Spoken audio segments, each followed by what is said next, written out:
Hello everyone, welcome to another episode of TCG Talk, back today with another video. And today's video we have a really fun one talking about the Battle Hardened Sydney that just took place, just finished like 2 hours ago. I woke up, it's 7:30 in the morning, I saw the results, I had to get on and make a video because this is so cool. That we got to see this on the first event and have some fun. And judging by the background and the hero above me, you can kind of see it probably went a little bit unexpected. But we'll get right into it. If you're new to the channel, welcome. Thank you so much for stopping by. Hopefully you enjoy your stay. If you're a long-standing supporter, thank you so much as always. We'll get right into it. Check out the Discord down below. Also, yeah, I've been meaning to do that. Check out the Discord down below. We're talking a lot in there. We're having some really good discussions. We're at 572 members, almost 600. Really fun place to be. So check that out if you're not in it. Anyway, this was the first Battle Hardened post Rosetta release. Actually, less than it started, technically 24 hours from the time of release for Rosetta. And I love events like this because some people will bring what they think is going to be good. Some people will be bringing just new heroes that they really want to play. It's like the Wild West in terms of events. This is a 74, I think is how many it is. It's in the 70s size Battle Hardened. So actually a small Battle Hardened for the most part, but there were a lot of big names in the APAC region. A lot of like super talented Pro Tour level players. So like, don't let the size of this Battle Hardened fool you. There's a lot of good players in this field, and not there's not normally. It's just this event specifically had some really big names in it. So fantastic Battle Hardened. It's on the Flesh and Blood channel. Go check it out. They streamed it. This was the metagame breakdown. Like I said, we had 70. If I look, I have it written down for a buddy that 76 people. So 76 people, and as you can see, a top 5. There are some expected numbers, some not so expected numbers. The biggest surprise, I think, is Leviah. I did not expect to see Leviah as the most represented hero. We definitely expected to see Enigma and KO, and even Vincent up there as a good counter to Enigma. So those top make sense to me, really, right? What is a little bit interesting is Leviah being the most represented. They must love their Leviah down there. Honestly, 4 Boltons is very interesting as well. Some people are probably playing heroes that they really enjoyed. I don't know if Bolton's been cooking up anything. Let me know in the comments down below. But a couple Viscerai, a couple Verdants. The only Rosetta hero not represented, I think, sad to say, was Acilio, which makes sense, to be honest. There is even a Betsy before there was a Cilio, so we're down in the dumps already. However, super fun event. 1 Katsu, 1 Zen. We'll get to that Katsu here in a second, which was also super exciting. But the rounds were really good. We had a couple Count Your Blessings builds. There was actually a Count Your Blessings Florian that made top 8. We'll talk about here in a second. But overall, the metagame makes somewhat sense. There's a couple surprises. 6 Kano is also surprising. People thought Kano was kind of dead. It turns out he, at least at this event, was not dead at all. And this is how the top 8 shook out. So I wanted to make one clear point here. If we go back for a second, look at the top 5 most represented decks. We had Leviah, Enigma, KO, Vincent, and Dash.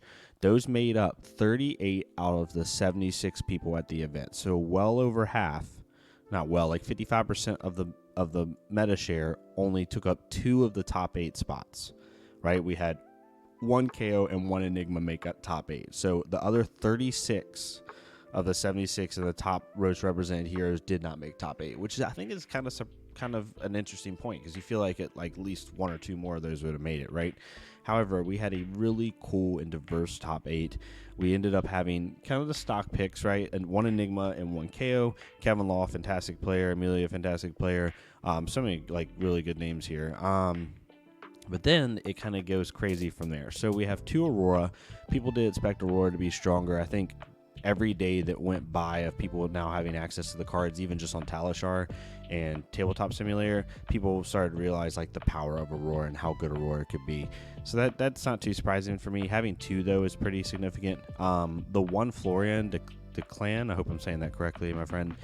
The clan was on a Count Your Blessings OTK, or like OTK / Fatigue Florian build. Not really OTK, really Fatigue Florian build, which had to be interesting. It was crazy to watch. I mean, he played against the Aurora on stream in top 8 for the quarterfinal, and we saw the Aurora get him down to single-digit life like 3 times, and he just kept gaining life and eventually fatigued her. Insane like that. It's going to be interesting to see how that card develops over time.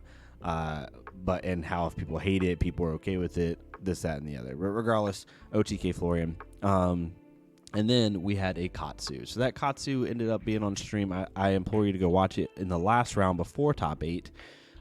Jared Fung on Katsu. He even admitted in the post-game interview of his win in the last round before top 8 that Katsu's not that good of a deck right now. It's not like he has some secret sauce, but he loves the hero. He wanted to play it.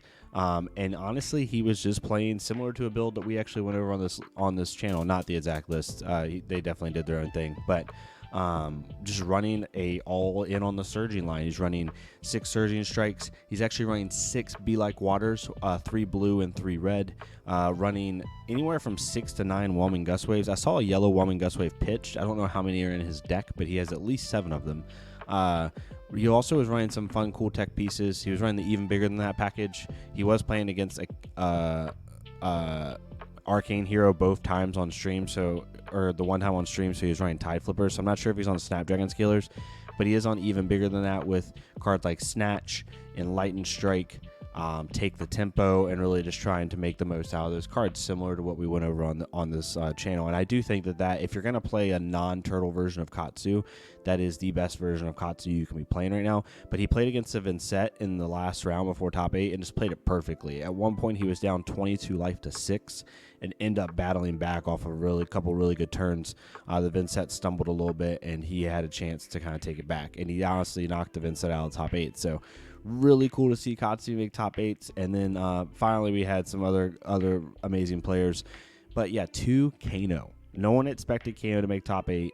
Even in a small event like this, right, with a little bit more of a Wild West feel, no one expected Kano to go anywhere sniffing near the top 8. Now, Kano mains keep saying, and I've been even saying we said on the Give and Take, actually, DM Armada had a really big point about it. If you want to go check that out, go to DM Armada's channel and watch our episode on a tier list and go watch us talk about Kano.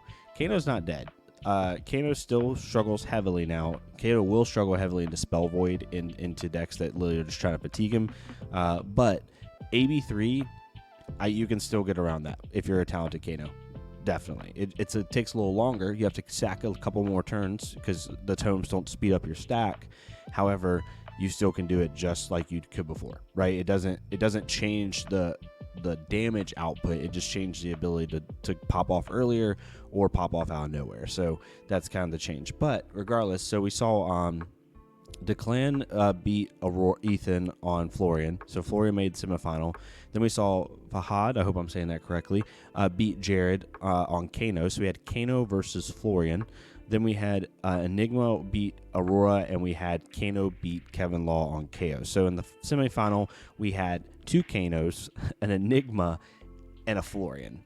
The Florian versus Kano matchup went to Kano, and then the Kano versus Enigma matchup, which go back and watch that game. If you're wanting to get better at Kano like myself, like I've been playing Kano a good amount, more on Talishar than paper because I'm trying to get decent with the deck.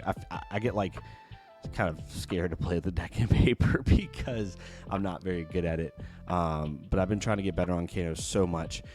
Go watch that game. He plays against an Enigma without the tomes, and the Enigma is on AB3, and the Kano is still able to win, like to get it out. So I implore you, go watch that matchup. Super, super cool. That matchup is just proof that yes, there are certain matchups that have like I think Aurora, if she runs Shock Charmers, will be really rough for Kano because she can go fast and also have basically AB3 Spell Void 2 on the field.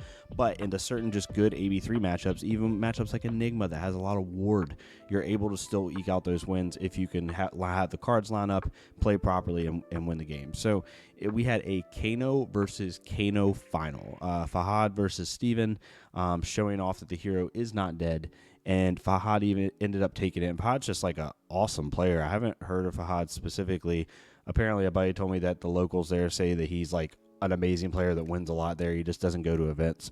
So hopefully he continues to do so because he has showed a masterclass on the hero. But yeah, if you would have told somebody that the first Battle Hardened of the Rosetta meta would have Kano winning it, unless you're a Kano main or a Kano, not even just a Kano main, but a Kano enthusiast, like a Kano, diehard, I don't think anybody would have thought that. So super cool to see it, but now that this happened, it's gonna suck for Kano a little bit, I think, because people are now going to be prepped. Anyone that can run Spell Void is probably going to run Spell Void.